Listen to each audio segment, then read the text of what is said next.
चतुर्वेद यजुर्वेद के ऋषियों तुम्हें प्रणाम। गुरु को आशीर्वाद दें पाऊँ शुभ परिणाम। बोलिए वेद भगवान की जय।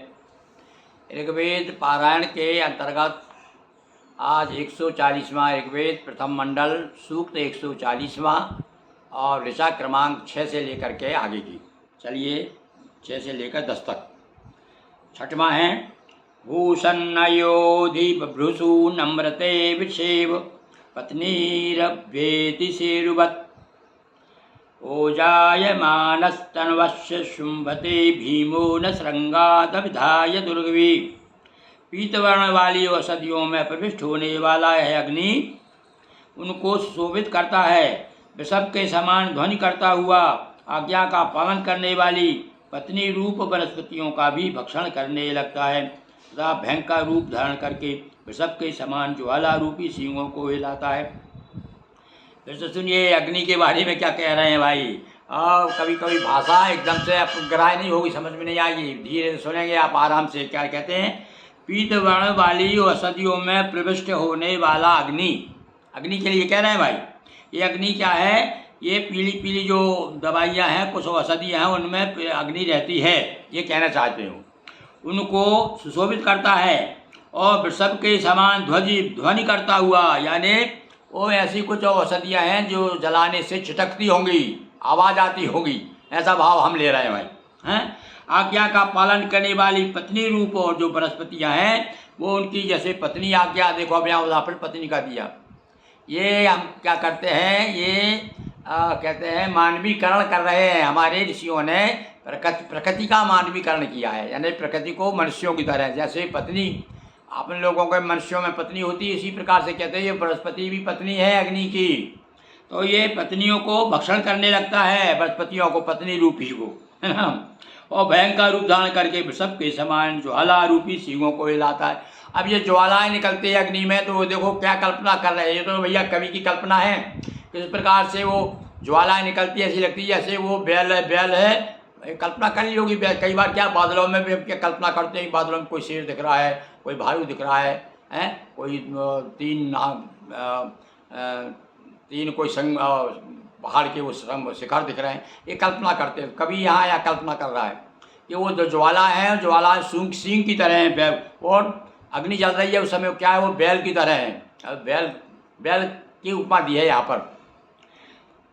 सा संस्तुरो विष्टिरः संग्रहायति जानन्नेव जानतीर्नित्य आशय पुनर्वर्धन्ते अपि यन्ति देव्यमन्यतः वर्षा पितरौ कन्वते शशा। औषधियों में व्याप्त अग्नि की अवांछित ज्वालाएं, औषधियों में व्याप्त अग्नि की अवांछित ज्वालाएं आकाश की ओर उठती हैं। इसके बाद वे ज्वालाएं पृथ्वी और अंतरिक्ष में अनेक रूपों को धारण करती हैं। ये बताया अप्रत्यक्ष रूप से, फिर क्या अलग अलग रूप धारण कर लेती है। समुग्रवाहा केशनी समहीरेभिर ऊर्ध्वास तस्थुर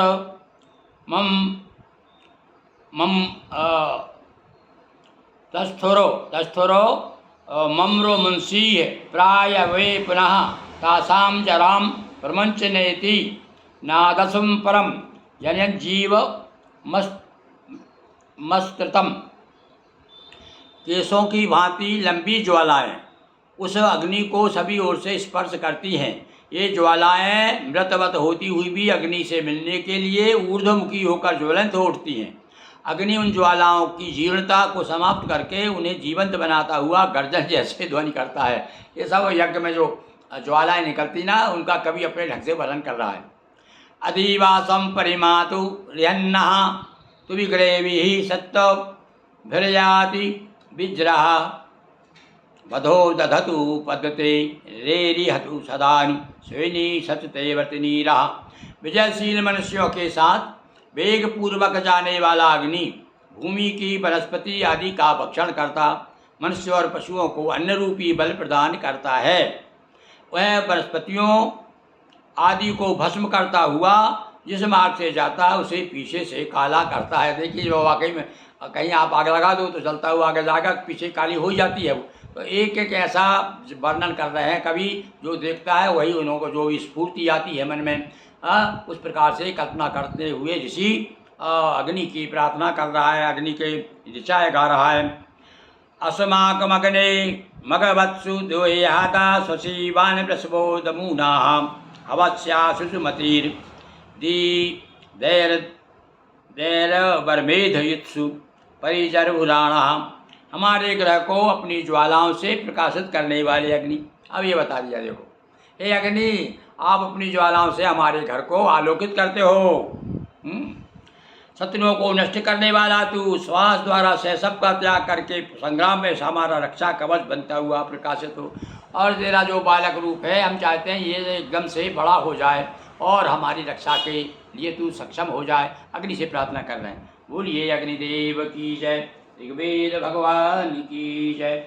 हर हर महादेव शंभो।